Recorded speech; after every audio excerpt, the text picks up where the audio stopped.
have a farmer that's 85 years old and she still walks to her farm every day. All right. She does her fertilizing, she does her harvesting. And if you say, let me help you, she's like, no, and it's spread across 3 parishes in Jamaica, right?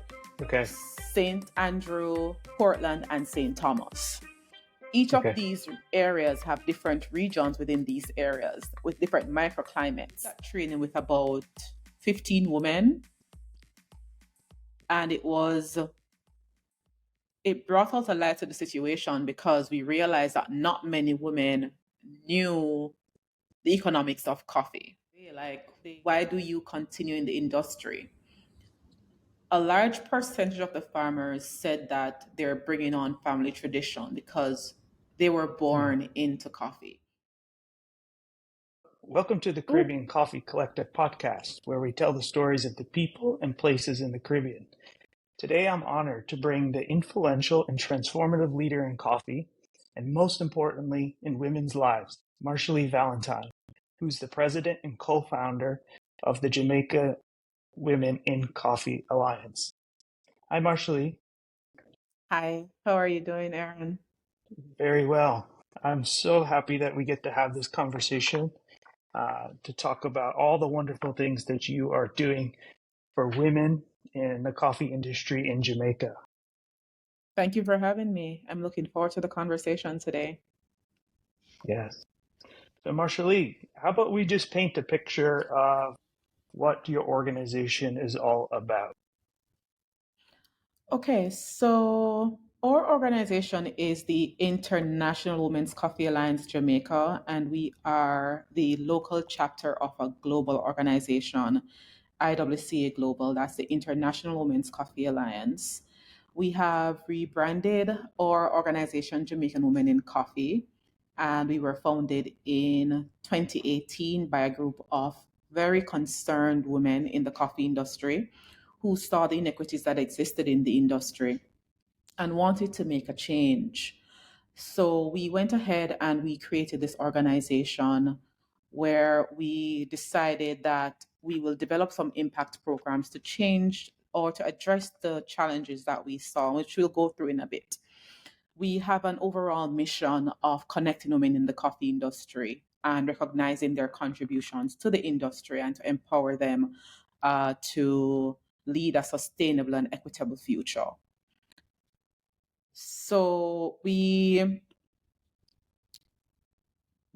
have 5 key initiatives that we have crafted that we use usually to help to guide our impact programs. And these key initiatives were designed based on interactions we had with the women farmers over a 8-month period when we just started the organization. We decided that we wanted to be different as an organization, and we wanted to learn about what the women in the coffee industry needed rather than trying to force change on them. So we did a field survey, or a pilot field survey rather, of about 67 women, and we tried to figure out what they wanted as a collective from us as an organization. And based on the results of that field survey initiative, we create 5 key initiatives. So we have a field survey initiative, which we'd seek to find out more about who these women are, because we only did a pilot survey that addressed 67 women's issues. So we wanted to find out who the other women are in the coffee industry, not just farmers, but roasters, baristas, coffee processors, pickers, all of them in the industry. We wanted to find out who these women are and how we could serve them based on the challenges that they were facing. And because we found out also that Jamaica has an issue with the quality of the coffee based on climate change and other things in the industry, we created a quality control initiative where we wanted to create programs to improve the quality of coffee along the coffee value chain. Then we had a market access initiative, which would seek to give the women more access to markets for their coffees. And then a leadership initiative, which would build leaders within the coffee industry, because women in the coffee industry are underrepresented, their voices are not usually heard. So we wanted to create this initiative to build programs to help them to be the leaders that they are within the industry. And then, of course, we had the sustainability initiative, which it's kind of built in across all the rest of initiatives because we wanted to ensure that there's sustainability within our program. So when we develop a project, we ensure that it's environmentally, socially, and economically sustainable for the women involved in the industry. So that's an overarching idea of what we're doing as an organization. My role in the industry, I started the industry as a quality specialist or a quality assurance lab technician at the regulatory Okay. body. So I lost my train of thought there. But I started off as a quality assurance inspector, sorry, quality assurance lab technician in the industry, and then Okay. progressed into a quality assurance inspector. And that allowed me to see the challenges that existed within the industry from, well, along the value chain because of my responsibility to ensure the quality of the coffee along the value chain. So I would go Hmm. through and inspect the facilities, the farms. We would assess the quality of the coffee when it comes to the regulatory body, and we'll approve them for export. So that's how I got involved in the industry. And then that's how I started to see where all those inequities existed to allow me as an individual to be able to say that, we could implement these initiatives to impact change. Okay. When you guys were coming together, how was it decided what your initiatives were going to be? Did that came from the surveys? You developed those initiatives? So we had our initiatives were developed over a period of time using different information. So firstly, our initial board consisted of myself, which is a which was or still is a coffee quality specialist. We had a marketer of coffee. Imported, she exported Jamaica Blue Mountain coffee to the US. Okay.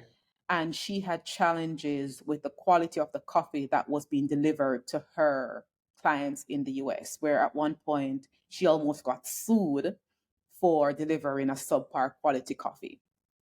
Okay. We had farmers on the initial founding board, so they were aware of the challenge that existed. We had researchers from the university who were actively doing research on the challenges faced by coffee farmers in the Blue Mountain. So our board was very diverse initially. So to start with, we already knew what some of these issues were.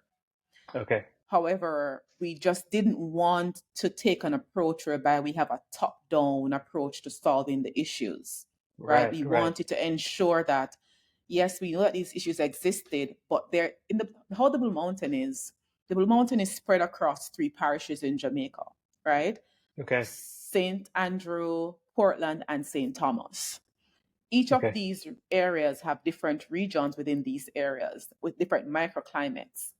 So Okay. even though it's within the Blue Mountain, different farmers may have different challenges when it comes to rainfall, drought, pests and diseases, water Right. access to their farm. So we wanted to ensure that we pulled information from different women within the different regions. So we requested information from there were the Coffee Industry Board at the time, but now they're the Jamaica Agricultural Commodities Regulatory Authority. It's a mouthful, so going Okay. forward, I'll just say JACRA. So All we right. pulled some information from JACRA in terms of where the different regions within the Blue Mountain and how to access these farmers. So cell phone numbers, location, all of that. And we selected farmers, at least 5 farmers from each region within the Blue Mountain. And on our own dime, we embarked on the field survey initiative. So Okay. we had multiple trips into the Blue Mountains where we would find these farmers and we'd go in and we coined a questionnaire, a field survey questionnaire, where we had some Hmm. specific questions about what your challenges are, their demographics, um, any information how they access their farms, how they access labor, if they own their land. if they have challenge accessing water, if they have how climate change affects them.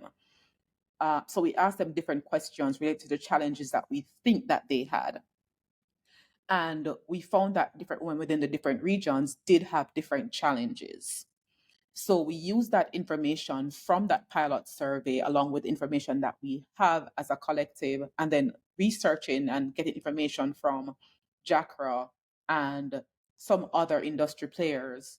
That's how we decided that we think these initiatives would assist in making the coffee industry a better place.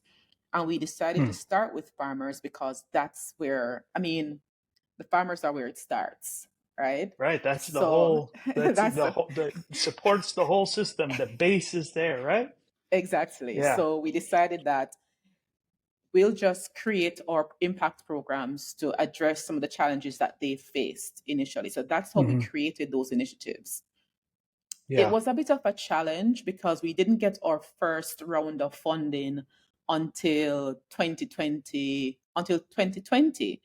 because we're a charitable organization. As I mentioned, our field survey was done out of pocket. The work that we've been doing, our registrations or legal and compliance requirements, all of that was done out of pocket. So we had to write different projects based on the initiatives to try to assist these women. And one of the biggest Okay. issues that we found were that they were not knowledgeable of the best practices. Based Okay. on climate change, there were different best practices that they needed to adapt that they had no knowledge of. Farmers didn't know how Okay. much coffee was on their farm, right? So Okay. farmers would have Yeah. 5 acres of coffee. So they'd have 5 acres of land, for example, and we'd ask them, Hmm. how much coffee do you have? They say, oh, we have 5 acres. But really and truly, they have 5 acres of land and not 5 acres of coffee, because Okay. optimally you should have maybe about 700 and about 50 trees per acre. Some Oh, all farmers right. only some farmers only had maybe 30 or 40 trees per acre, right? You had Okay. farmers that had like 200 or 500 trees per acre. So in essence, even Okay. though they had 5 acres, it did not equate to 5 acres of coffee, right? So Marshalee, when we're talking about those smaller ones, the smaller farms, the 5 acres, Mm-hmm. what would you say the percentage is of how does that represent most of the production that is done? So something that we found out in our field survey. So the average farmer of the 67 that we interview had between 2 to 5 acres of land, right? Okay. A larger commercial farmer that has a license, that has an estate, would have anywhere up to 150 acres, maybe even 300 Okay. acres, right? But a farmer may have, on average, 2 to 3 acres of land. Yeah. And when you talk about the differences in their production, an acre of coffee, so that 700 plus trees can produce maybe, we use boxes of coffee, boxes that equate to 60 pounds. So that's how Okay. they harvest the coffee. They use some boxes to measure the coffee that once you finish, that weighs 60 pounds. Now, an acre of coffee optimally should produce, well, they say 80. If you ask someone at Jackpot, they'd say 80. But research has shown that you can produce over 100 boxes per acre when you Okay. have the optimal conditions. The average farmer is producing at least 20 boxes per acre. So on Oh, that so two that to was five like a fifth. acres, yes. Yeah. So within that 2 to 5 acres, they have farmers that are producing 20 boxes, 30 boxes of coffee. And the Okay. price of coffee, it has been fluctuating over the years, but I think it's at a good place now because of the demand for it. So Hmm. it's hard to speak in, sometimes the conversion rate has me. But in Yeah. Jamaica, I think for everyone to understand, it may be best to quote in US. So a box of coffee at this point probably costs around 50 US dollars, sorry.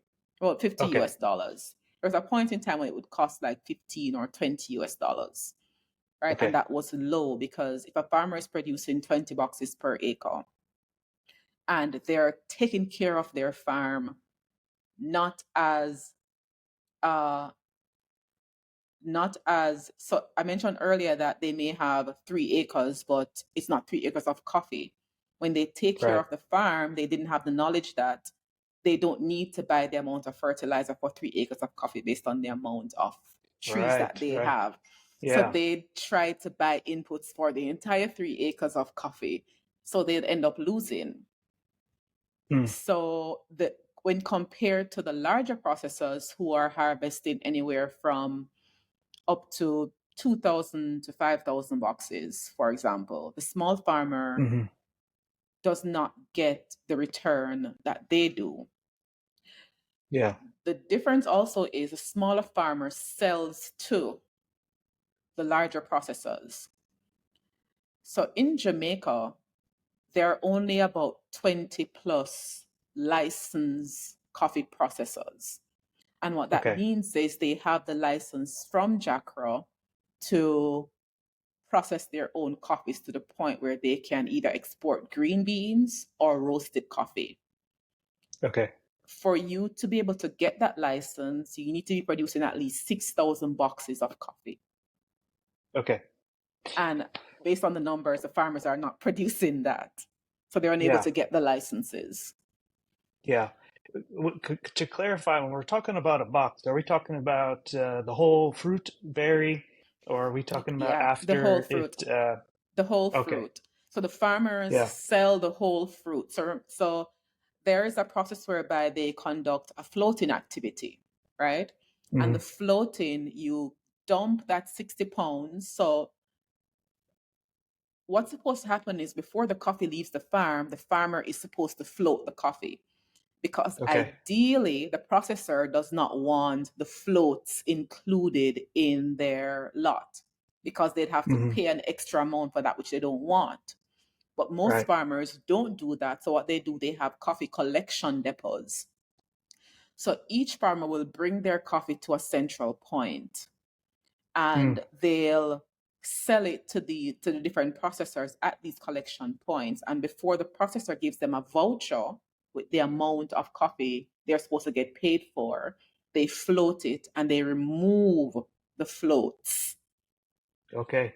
And they can either pay them a small amount of money for it, or they can Hmm. discard it. Okay. Right. So the farmer gets paid per the box of fruit, the cherry coffee we call it. Okay. Right.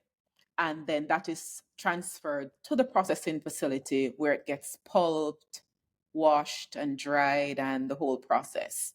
But only around 20, I think it's between 20 to 26. I don't remember. It changes based on how many license the regulatory body issues annually or Okay. reissues. But there are over 20 licensed processors, and only they're the only ones allowed to take the coffee from the cherry to the point where you can export green beans or roast. The farmers cannot do that unless they're a part of a cooperative or unless they have a license to do that. Okay. Mhm. Yeah. It sounds like so many things can happen. So many different variables can impact. A lot. Just for your point about when you're talking about fertilizers, and that in their mind, I have this much land, so I need this Mhm. much fertilizing. But in Yes. reality, I only have this many trees. Hmm. And then getting in that vicious cycle of having to repay the costs of all of that. Exactly. Um, and then potentially walking to dump my coffee in to see the floaters, and then having a disproportionate amount sometime, Yes, the because costs of that. the farmers sometimes they have there was this huge disease issue with coffee berry borers and leaf rust, and that Okay. caused a lot of light coffee. So the farmers would bring the coffee to the central point, expecting to get 5 boxes sold, And there are some times that after floating, they only get one box sold because the rest are floats. Okay. And sometimes the floats are because of nutrient deficiencies. So the bean may look good and it can Yeah. make a good quality coffee, but because of nutrient deficiencies, it's lighter, so it floats to the top. Okay. So that's an issue. And then also some of the farmers may have coffee that stays on their farm longer than they want to, and they lose it because of access.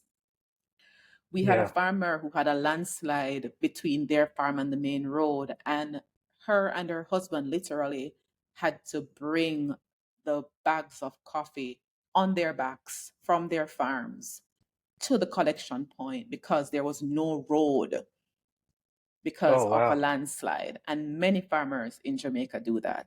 They bring the coffee on their bikes. We're talking like a long distance, right? Like, can I, you give us I did I did a that number for our listeners? I did that hike to the Okay. farm, and it was about a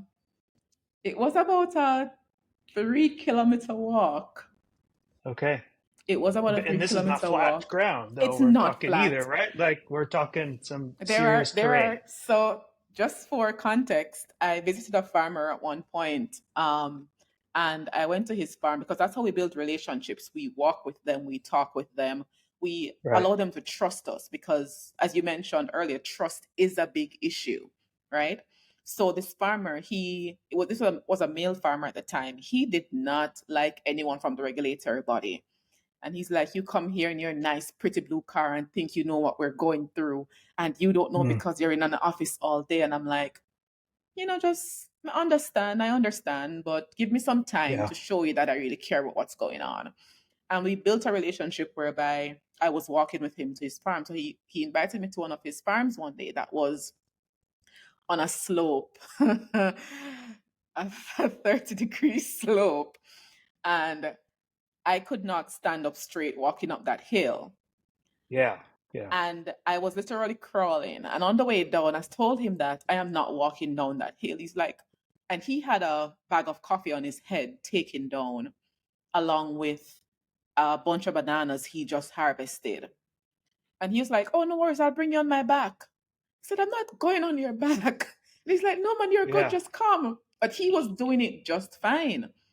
But to Yeah. get down from that hill, I had to crawl. I literally had to sit down and I had to crawl Oh, yeah. down the hill because of that slope.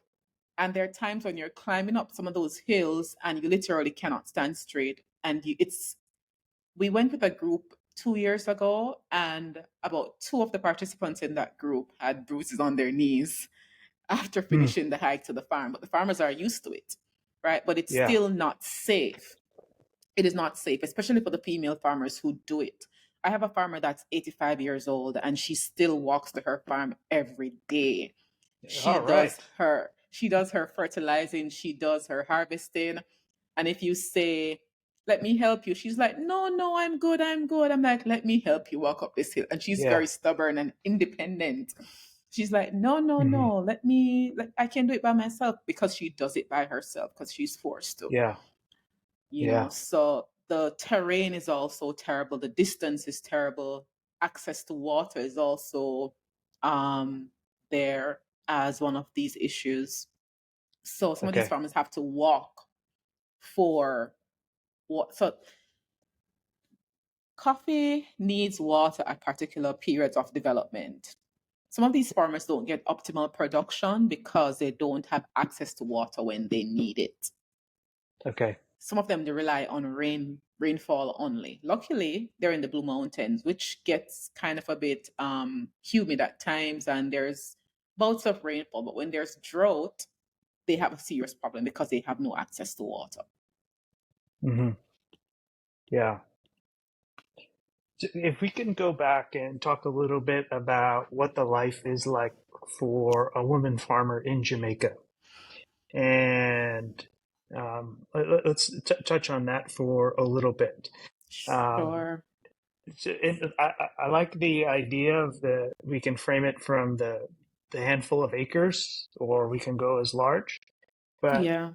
how much of the activities are they responsible for, like from the beginning part all the way through the end? Are they the fertilizers, maintaining the trees, pruning them, picking, and then also with the distribution? If you could talk a little bit about that, Yeah, so so the audience could get a really good image of why the work that JAWiC is doing is mhm. so important Yeah. in telling this story. So a part of the survey that we did actually posed some of those questions, like what are your main responsibilities? This does not look safe. What are your main responsibilities on the farm? And we gave them different things to select from. We gave them planting, harvesting, picking, irrigation. And we found out that these farmers are responsible for everything, coupled with being the head of their households, because many of the farmers that we engage with are single mothers. Some of Okay, them have their partners, but most of them are single mothers. So they're responsible for their household, right? Sending their kids to school. Outside of farming, they have other jobs. So they drive to the okay, market. The good thing about Jamaican farmers is that they're not just relying on the coffee. So they plant cash crops. So they plant their cash crops, and on Thursdays and Saturdays and Fridays, they go down off the hill into the town to sell their produce. So some farmers okay, would do that. Some farmers have full time jobs where they will just tend to their coffees when they're home.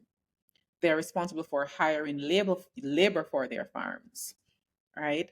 And there are times when they'll hire people who will in turn rob them because okay. they're more vulnerable. They're women. So if you hire a few men to pick coffee, you know, you'll be afraid of saying to that gentleman, you're robbing me, or to do fertilizing of the trees, or to spray for pests and diseases. They may use some of your chemicals to bring back to their farm to spray. So Yeah, they suffer that loss. So some of them, what they do, like that one I mentioned earlier, she would do her own labor to avoid having anyone take from her. So most of these farmers will just go down to their Marshalee, you farms. said, I don't mean to interrupt. You said she. Are we talking about the miss who's 85? Yes, All right. yes. She Yeah. has her spray pan on her back and she Okay. sprays her own coffee. She has a bad foot. And whenever Yeah. I'm gonna share a photo, if I can find that photo, I'll share that photo with you so you can share. But Okay. we did a little field trip with the farmers, and I had to hold her hand the entire time because I'm like, you're not Yeah. walking down this hill alone. She's Yeah. so Yeah. independent. So they do their own fertilization of the crops. They do irrigation when they need to. They Hmm. they hire people to help them to pick because they have to pay pickers per box of coffee, but they Okay. also assist with this picking. So they're involved along the entire process up to the point of even transporting it to the collection points for sale, right? And as I mentioned earlier, these are women who also have full time jobs, who Yeah. do their intercropping, they sell at the market, they're taking care of their children, they're taking care of the household. And one of the things that we found out, even though these women are the ones who own the farms, sometimes their husbands are the one, if they have a partner, they're the ones who are on the forefront. Because as a man, you'll get more. You'll have people will respond to you better as a man in the coffee Yeah. industry. I had a field officer from Jackra. She came to one of our closing ceremonies and she said to me that, Marshalee, I've never seen so many women coffee farmers since I've been working at Jackra. I had no idea so many existed Okay. because they don't show themselves. They stay and they do the work. And if there's a workshop or a training, they send their brothers or their husbands or their Hmm. nephews to go do that training. And there are times when that's not brought back to them in the way that it needs to be brought back to them for them to make that Yeah. change. right? Yeah. And some of these women, they don't have access to loans to assist them because there's no land ownership. So even though Okay. they're on the land and that they've inherited the land, they can't show the bank that they're the ones who have the lease for this land or ownership of this land. Oh, wow. So it's very hard for them to even access loans to buy fertilizer and chemicals because So, what have you found then that is the motivation to continue to do the coffee though? and that's one, What's that yeah. driving force? Because So yeah. the producing a coffee is no joke, right? Like Yeah. we consumers are like, okay, Yeah. yeah, great. Look at this beautiful smell in the Yeah. bean hopper, and you're producing it for me. But to actually get anywhere close to that point, what is the motivation? So we've asked them that question. I think that was the last question on the survey. Like, why do you continue in the industry? A large percentage of the farmers said that they're bringing on family tradition because they were Mm, born into coffee and they want to continue this just to ensure that they continue the work of their forefathers. There are others who are like, I have faith that this industry can go back to where it was and my kids need to eat. You have some farmers who they're not really paying attention to the farm, but when the mhm, harvesting period comes, they still harvest and they make a mm, small amount of money because they're like, my kids need to eat. I need to pay the bills. So that's their motivation to continue. But mostly was that they're continuing the work that their forefathers did, and they think that the coffee industry can go beyond what it is now. But to be honest, there are farmers who have given up completely. There was a farm that we used for a workshop, and we selected that farm because it was significantly deteriorated and it was owned by a husband and wife. And they're like, you know, we can't continue because it's people are stealing from us.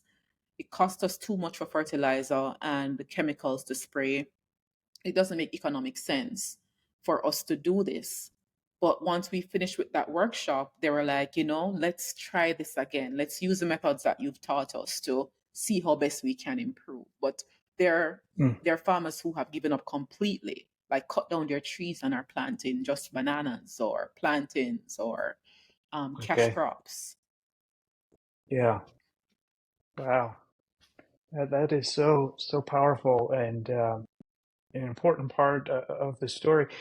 So I'm envisioning this is if we talk about demographic and age, this is the last half of maybe of I guess of your life, like 40, Yeah. 50, 60, Yes. 70. Yes. What do we have younger people being involved? So we have about 5% of women that we've engaged with between the ages of 25 to 35. Um, and they are they're some of the women who have said that we are continuing this because we see the potential that the industry has, right? But the most a majority of the women that we engage with are over 40. Okay. Yeah. And what do the farmers know about where their coffees are going and being consumed? So one of our first workshops that we did, it was sponsored by a large roaster in the US. Um, and that was a coffee, not sure if you're familiar with the Coffee Quality Institute.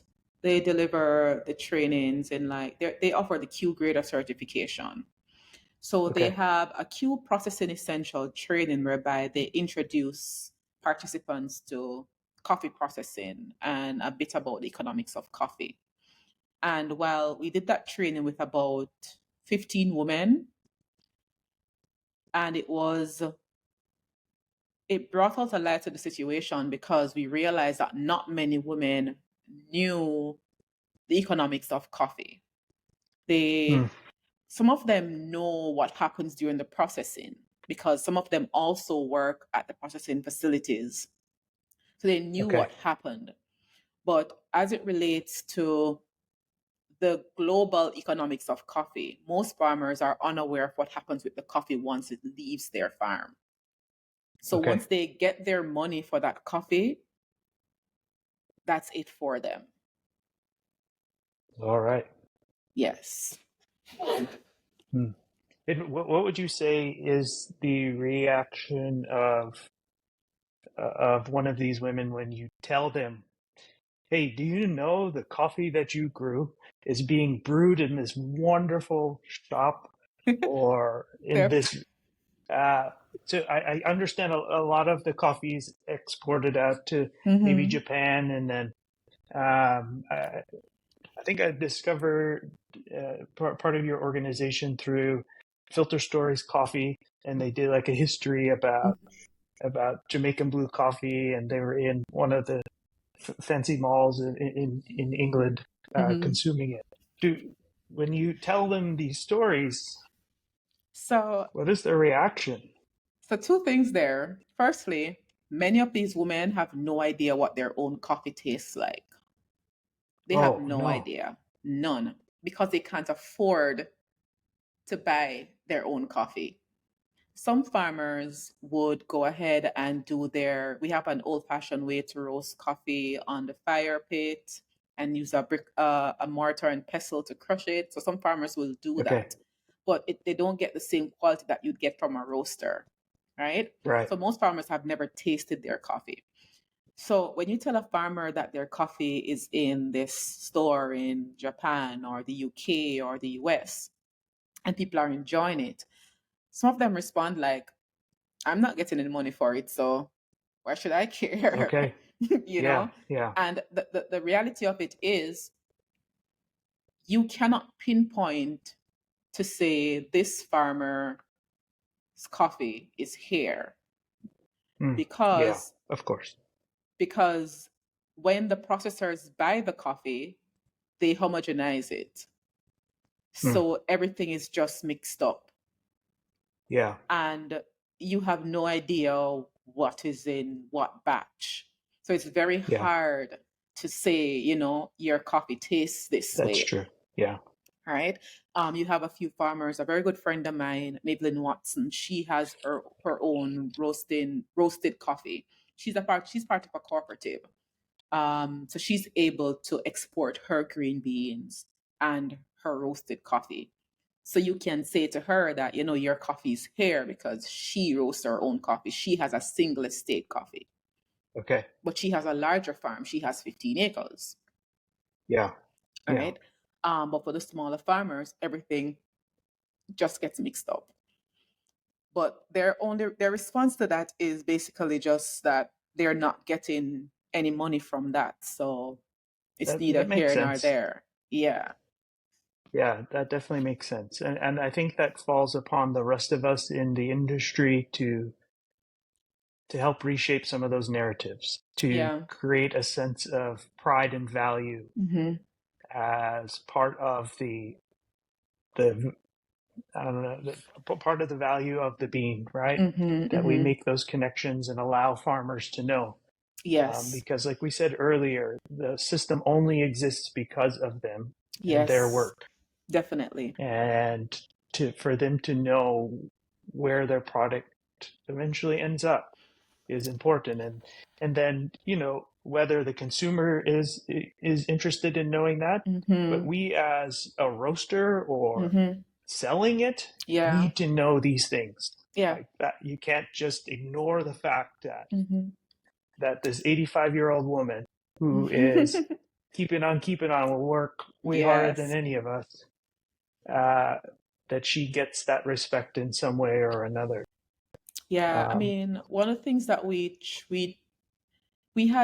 have changed how we approach our initiatives over the past 3 years because, of course, of financial constraints and the director has not been able to take more of a hands-on approach because it's charitable work, and unless we're actually getting funding to pay our ways through doing some extended activities, it may not make economic sense, right? But Okay. one of the things that we wanted to do initially was to create and we're still trying to work towards this in a different way. We're creating a space for example, I mentioned one of the women she's able to export her own green beans. We're trying to have her partner with other larger farmers to see if they can apply for their own license so they can Mm. process their coffee as a unit or to Yeah. have their coffee labeled as their individual brands. So you can say that this is Maybelline's coffee, this is Lisa's coffee, this is Miss Yeah. Watson's coffee. Um, Mm. and have that story being told of that woman in coffee, telling the Yeah. story behind the coffee. So that's one of our larger goals, to be able to have these women. Because to be honest, Aaron, the reality is not all women coffee farmers want to have direct access to market. Some of Okay. them just want to improve their quality to be able to sell it to the middleman and get an optimal return. Yeah, of course. Yeah. I'm Right? just trying But to then there are survive, right? farmers who, yeah, exactly. And we can't force those women to want to sell direct to market. Yeah. So we're still encouraging them and giving them the tools necessary to improve their practices and production. But there are women who want to go on a larger scale. We're also working with those women to see how best we can have them access these licenses. Because as I mentioned, you have to Okay. be producing at least 6,000 boxes of coffee annually to be able to apply for a license. So we could pull Okay. on a Maybelline Watson who's producing 2,000 boxes annually, pull on another farmer who's producing 500 boxes annually, and say we have 10 farmers who can come together and apply for a license, right? Hmm. And export their own brand coffee, because it Yeah. can happen if they work together and improve their production output, because that's one of the biggest challenges, the amount that they're producing and the quality that they're producing, Yeah. Yeah. right?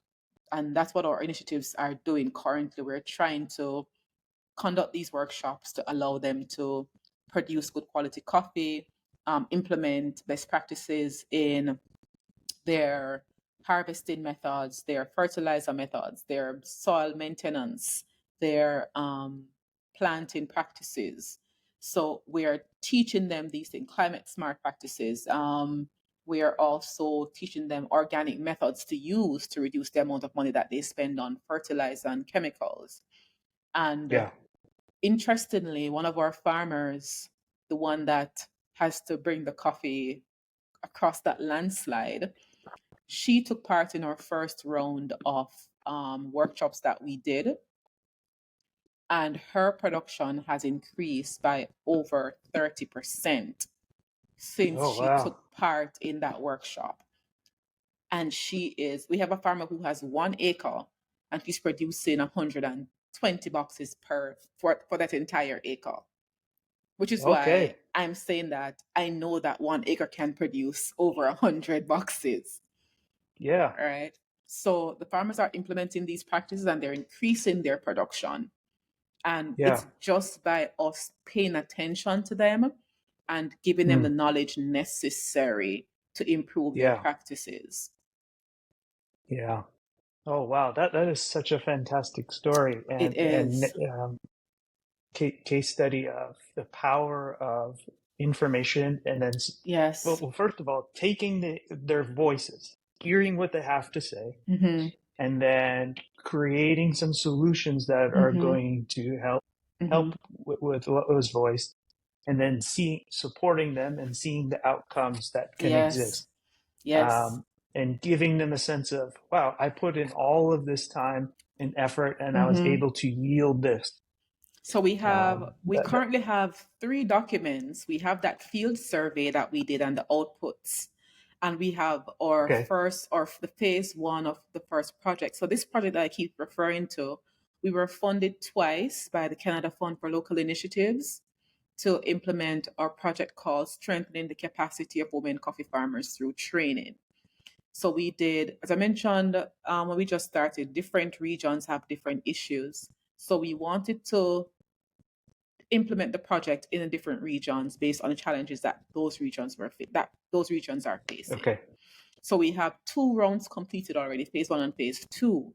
So we have the field survey report, we have the completed project report for phase 1, and we have monitoring and evaluation results for phase 1, which shows the improvements that were made since the implementation of that phase 1 project. And in a few months, we'll do the M&E for the phase 2 of the project. So you can actually see the improvements. And the M&E that we did, we actually reached out to the farmers and asked them specific questions in relation to how they're using the information that was shared, how they're using the tools that were given to them, how they are implementing the best practices, if there's anything that we could do differently to help them to be better, because this project included a series of workshops that include soil and water conservation, pest and disease management, harvesting practices, organic farm management. And we delivered those workshops over a period of time. And at the end of the workshops, we gave them spray pans, seedlings, pH meters. We gave them fertilizer also.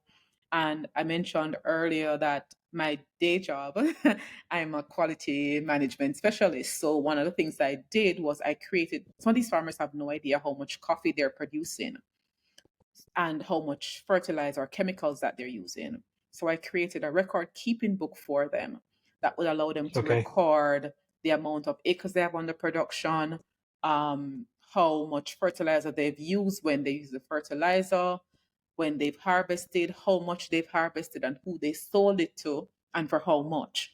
So they can Hmm. manage their farm as a business. And the farmers Yeah. have responded that this has helped them to improve, the management of their farm more significantly. Hmm.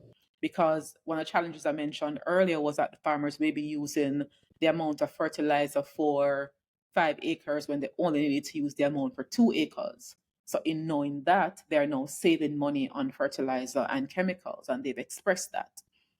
So, the initiatives that we've implemented have helped them, and we're seeing the results of that. The only issue that we have now is trying to get the larger agencies in Jamaica to see that capacity building is what is needed in the industry. Because the thing with Hmm. Jamaican, the thing with Jamaican, with the Jamaican, what should I say? I don't want to say maybe the government, right? And the initiatives. They tend to want to give farmers things, fertilizer, spray pans, chemicals, but that may not be what the farmer needs, because there are farmers who say, Yeah. listen, I don't need fertilizer. That's not what I need. I need to know how to use it, right?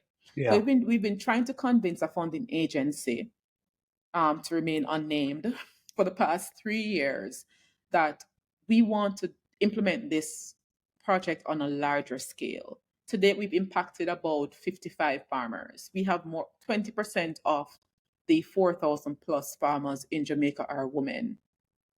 And Okay. we've only impacted about 55 of those women. There are more. So we've Okay. been trying to convince this agency through multiple revisions of a project document that we need capacity building. And they're like, we Hmm. can't pay for this much training.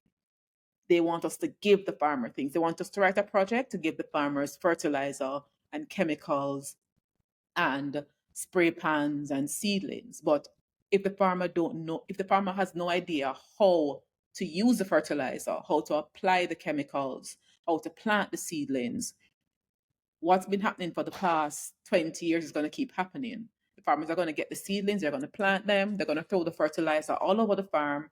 It makes no difference. They won't know what their soil quality is, and it will just make no Yeah. sense.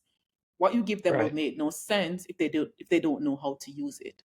So we've been trying to Yeah. convince them that capacity building is needed in the industry because the farmers literally don't know what to do. We have climate change.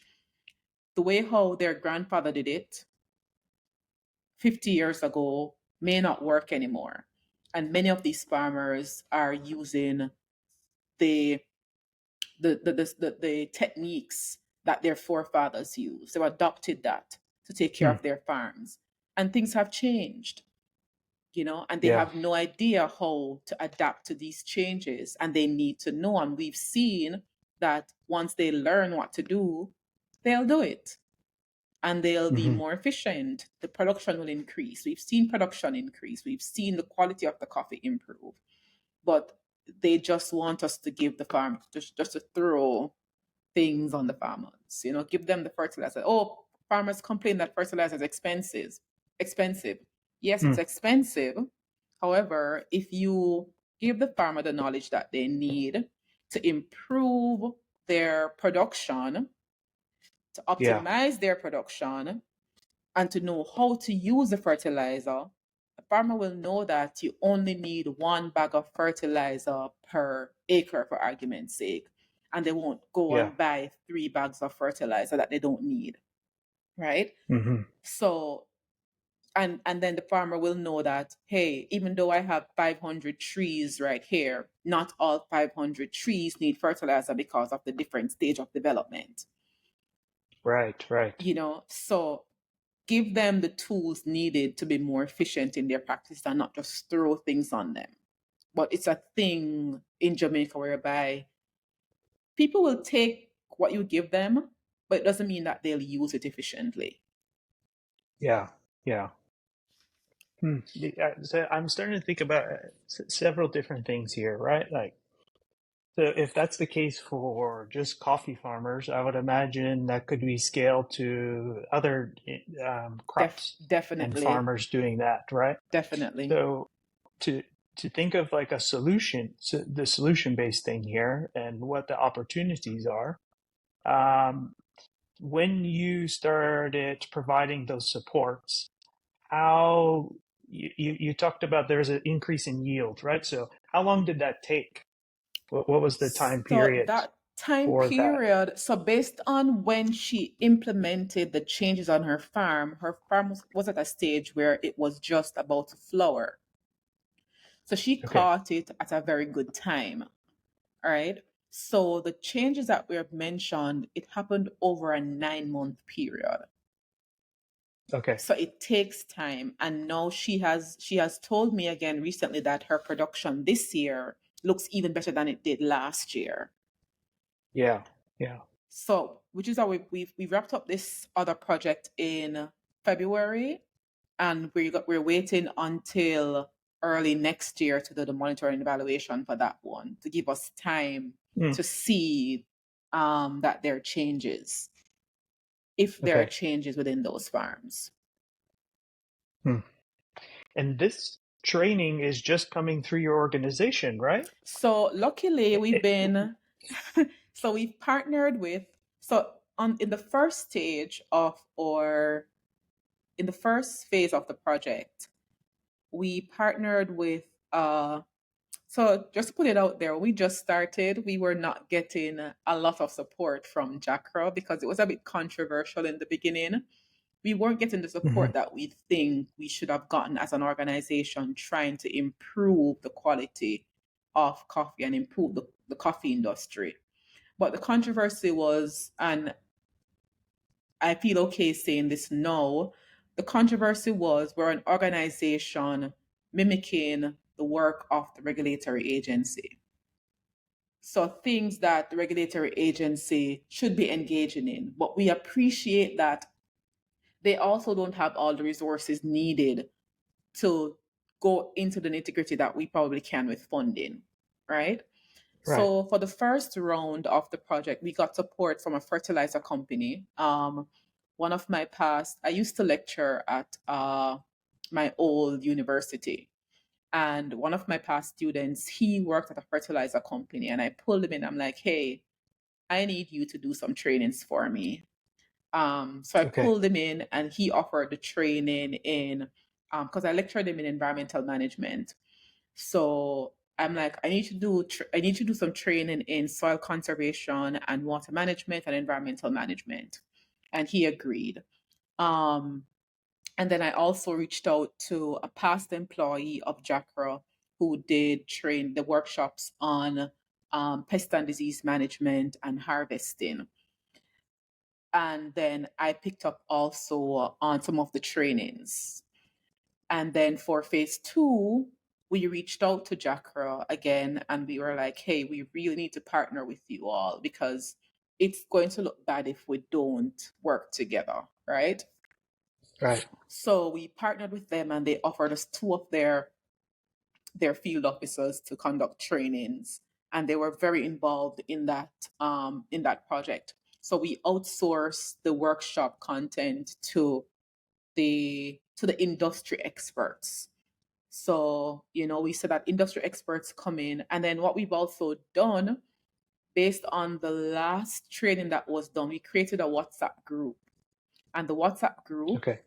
includes uh, two of the board members, myself and the vice president, um, two different fertilizer and chemical company representatives, and representatives from Okay. JACRA. So when they're having their field days, when they're having their workshops and training sessions, the farmers are aware. And we've even seen where they're now planning the workshops for the farmers within the group. And Okay. it's beneficial for the fertilizer companies because they get sale, right? So, Yeah. and the chemical companies, so they help us in delivering that consistent knowledge sharing with the women. Okay. I'm thinking like logistical here though too, is that has to be pretty intensive to get people where they need to be, right? Because these farmers are Yeah. pretty high up in the mountains, So which we could be, I don't know, a couple hour drive, so one of our and then biggest yeah to one, bring them down. so what we did, we conducted the trainings in the different regions as I mentioned, and we selected a Okay. central point for the farmers to attend the training, right? So for example, we had an area called Penline Castle, and there were three other coffee communities surrounding that area. We had the training at a school in Penline Castle, and the farmers would Okay. travel there. So we didn't allow them to come off. We went to them, right? Yeah. So we went to them. Um, and then for the second phase, it was the same thing. We chose a central point and we allowed the Okay. farmers to come to us. What we did differently for phase two, there was a farmer with a van and they were relatively far away. So we told the farmer with the van that we'd pay her to bring the farmers down to the training point, Okay. and we paid her that money to transport the farmers. All right. So we kind of manage logistics that way, which is why it was also important for us to do it by region because it can be hard Yeah. for farmers to get to a central point. Yeah, yeah, most definitely. Hmm. That's really creative, and finding those.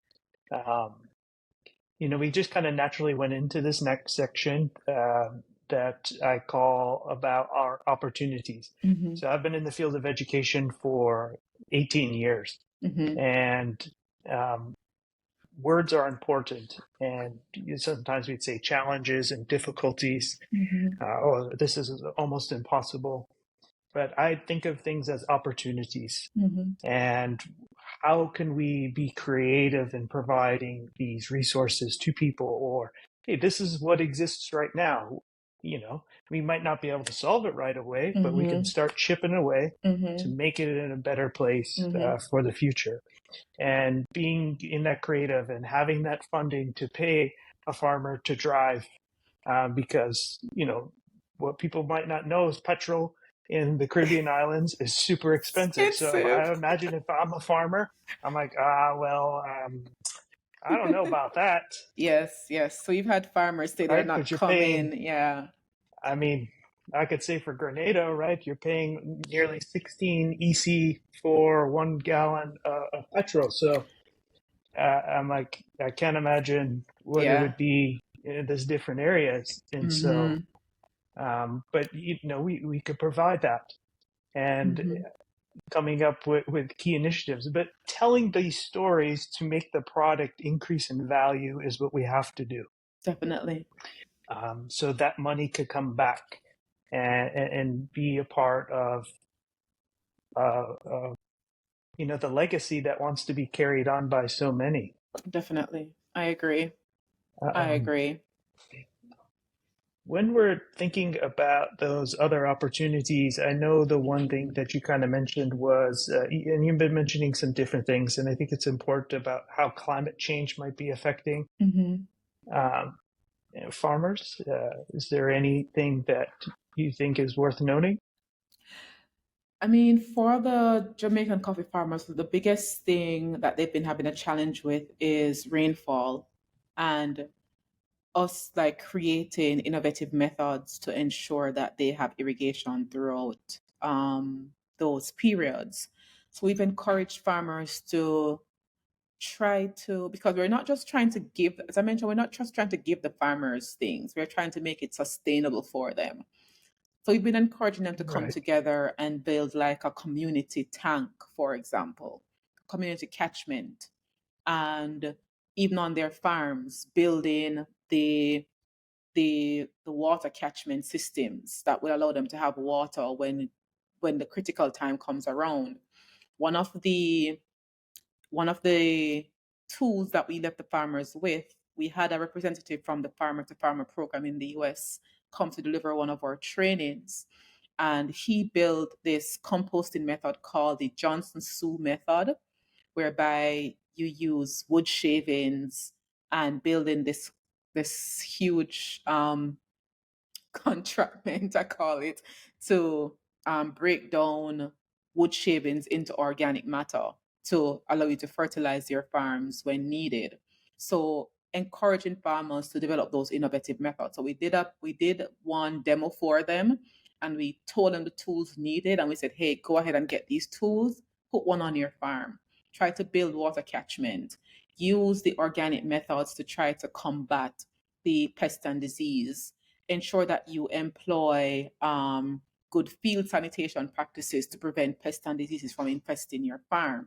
Communicate with your neighboring farmers to make sure that they treat their pests and diseases so it doesn't transfer to your farm, because when it gets too humid or too hot, your trees are more susceptible to these pests and diseases. So we've been trying to allow them to we've been trying to give them the tools necessary to adapt to the change, how the changes within the climate are or is affecting their farm. And that's what we think is very necessary. Just give them the tools needed and allow them to use and then follow up with them. That's one of the things that we do that I think they really need, is that ongoing support, giving them the ongoing Hmm. support, allowing them to ask us questions, allowing them to say, hey, I saw this new thing on my farm. Who can tell me what it is? So providing them with Okay. ongoing support. I mean, we have WhatsApp, everybody has WhatsApp. So we've been Yeah. using that to our advantage to allow the farmers to have constant contact with us and encouraging them to be Okay. independent also, and relying on each other when needed, Right. because that was another thing. Many of the farmers were not necessarily friends, but we had to tell them that, Yeah. listen, you have to work together to get beyond this. Speak to your neighbor; it's important. And we've realized a change in their attitudes towards that also. It would build social skills within the different communities also, which is good. So just basically about giving them the tools necessary to tackle the challenges that they face. Mhm. Um, let's talk about shattering status quo. One of the most dangerous things is that we've been doing it this way for forever. And so I'm wondering about, that topic. So what are some of your hopes and dreams for coffee in the Caribbean? I would love I would love for the industry leaders to have more of an open mind as it relates to the growth of the coffee industry. I know, particularly in Jamaica, there is there is this, they're protecting Jamaica Blue Mountain brand, which is perfect. I love that. It is a premium brand. But I want them to not allow that protection to prevent us from growing with the Mm. global market. Because working in the coffee industry in Jamaica, I've seen where the quality of the coffee has it has deteriorated over the years, right? And Okay. not in a bad way, but I'm seeing where you have Colombian and Guatemalan coffee now tasting way better than Blue Mountain coffee, right? And I know Blue Mountain coffee has its own flavor notes, but you mentioned that you went in and you tasted a coffee and it changed your life, right? Yeah, yeah. That's what Blue Mountain coffee should be like. And I've allowed persons to taste Blue Mountain coffee and they're like, oh, I've had better. And Mm. it was never like that when I just started. You know, you still Okay. have some coffee that you taste and you're like, yes, I love this Blue Mountain coffee, but it's not Yeah. consistent throughout. And I'd love for the industry to work together to try to figure out how to bring the quality back to what it used to be and to make it consistent throughout. One of the biggest Mm. challenges is the fact that we mentioned it earlier, the coffee is homogenized. So it's really hard to control the coffee when it's always homogenized, right? So we've been Mm. telling the farmers, I had a very frank convo with a farmer to say to her that you're here requesting a higher price for your coffee. Does your coffee deserve that high price? Mm-hmm. And she was taken aback, but she's like, you know, you're right. I said, maybe your coffee quality is not one that deserves a high price. You have to, so it's not just Mm-hmm. we're not attacking the processors. We're saying to even the farmers, improve the quality of your coffee and make it consistent so that when it gets to the end, everyone can Yeah. have that same experience. You know, but it's all about everyone working together, the farmers, the processors, the roasters, you know, even the buyers, you know, working with the industry to see how best we can allow Jamaica Blue Mountain coffee to maintain what it has been over the years. Because people will tell you, if you ask people, they'll say, listen, it's not the same anymore. And I know it's not something that people want to hear, but when you do the comparisons, like you hardly get a coffee that's a Jamaica Blue Mountain coffee that's like 97, 98 on the SCA scale. Yeah. And it's dubbed a specialty coffee, but when it's up against specialty coffees, it doesn't get that score. People are scoring Yeah. Jamaican coffee in the 80s, Okay. right? And low 90s, but they want it to be up above 95. But to Yeah. get back there, I think everyone just needs to come together and just be very frank about what the real issues are, you know, Mm-hmm. and not play, as I said, we're not trying to play a blame game. Everyone just needs to work together Yeah. to ensure that all the issues are addressed. Yeah. I sometimes think that partially a lot has to do with people just don't know, right? Yes. So we inherit systems, Yes. like from Knowledge. policymakers, right? They get Mm-hmm. involved in something, they Mm-hmm. just don't know. Mm-hmm. Or a processor might have been Mm-hmm. doing something for so long and Yes. they just don't know yet. Mm-hmm. Your work with your farmers. Well, Mm-hmm. I'm just not sure. I've been doing this way for the last 50 years. This is the Mm-hmm. way my grandpa did it and the way I did it. Oh, but Mm-hmm. I started to make some of these changes and this Mm-hmm. was the outcome. Mm-hmm. And so I like the idea of saying, we did the best that we could with the knowledge that we have, but now we Yes. could get better. We can Exactly. continually get better. Um, so being based in Grenada, and some of the conversations I'm hearing across the CARICOM is this rethinking what agriculture means in our countries Mm-hmm. for a sustainable future as Yes. we adapt to climate change. Mm-hmm. And for me personally, in my experiences, I really think like coffee and teas are going to be one of those products that could help sustain families well into the future, Mm-hmm. because we have to be creative in the environments coffee grows. The science of growing different trees is getting better, from Mm-hmm. Arabica specialty to Robusta becoming a Mm-hmm. lot more high quality in the low-lying areas. And so, just with this creativity, having conversations, challenging the status quo, Yeah, thinking, what is possible. And Marshalee, you and your team are a great representation of that, of how you are supporting farmers, especially women, and transforming their lives. Uh, and so I hope that that process continues. And as more people get involved and they see the power of it and they understand those narratives, um, I definitely think that will happen. Uh, I'm very hopeful. definitely. Definitely. Um, so as we begin to kind of wrap up, um, and we think about what are our takeaways. So what is that part that we as listeners can reflect on from this conversation? What can a listener do right now, or as soon as they're done listening? What would you want them to do? So I think from the JAWiC standpoint, we really do need to have more visibility in the coffee space.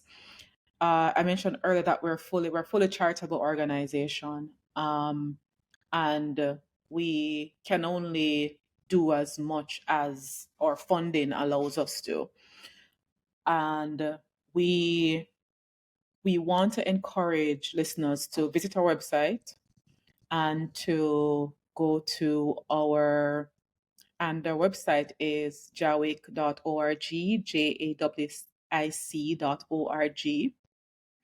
and Okay. just go through, look at what our initiatives are, see if you're interested in becoming a member. We have different membership categories, and we really want to start a drive to get more members on board. Not, you don't have to be a coffee processor or a farmer or a coffee roaster. You could be a coffee enthusiast, a coffee lover who wants to support the cause.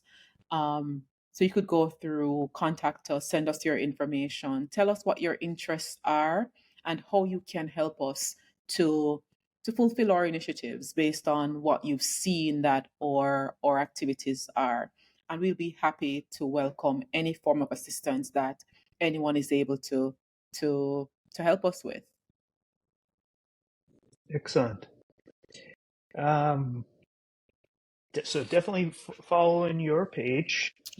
I Yes. wonder if there's anything else that you think people should follow or read about to understand more about what women's lives are in coffee So, producers' lives like in Jamaica and such. so you can visit overall the IWCA global website, and that Okay. is womenincoffee.org. And Okay. that will give you an idea of the chapters that are a part of this global organization. You Okay. can also, I think you mentioned our socials. We're on all socials at JAWiC Coffee. That's JAWICOFFEE.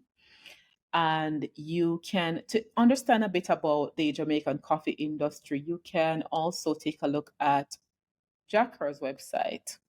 I think they are at jacra.org. I'll confirm that they are And the I'll put all of these links for yeah, people to access. yes, they are at jacra.org. That's JACRA.org. And you'll have an idea Okay. of the coffee industry, the players in the industry and how they control the quality of the Jamaican Blue Mountain coffee. Okay.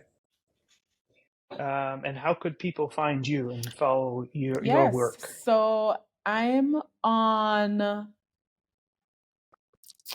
So I manage the JAWiC page, so you could find me there. I'm also on LinkedIn, Marshalee Valentine. And then My email address is Marshalee. If you want to contact me directly, it's Marshalee at JAWiC.org. That's Marshalee at JAWiC. Unfortunately, I'm not on Twitter. Yeah, I'm not a Twitter girl. yeah, um, that's all right. but you could find me there. And if you want to learn more about the work that I'm doing, um, inside or outside of coffee, you could just take a look at my LinkedIn page. Okay. All right.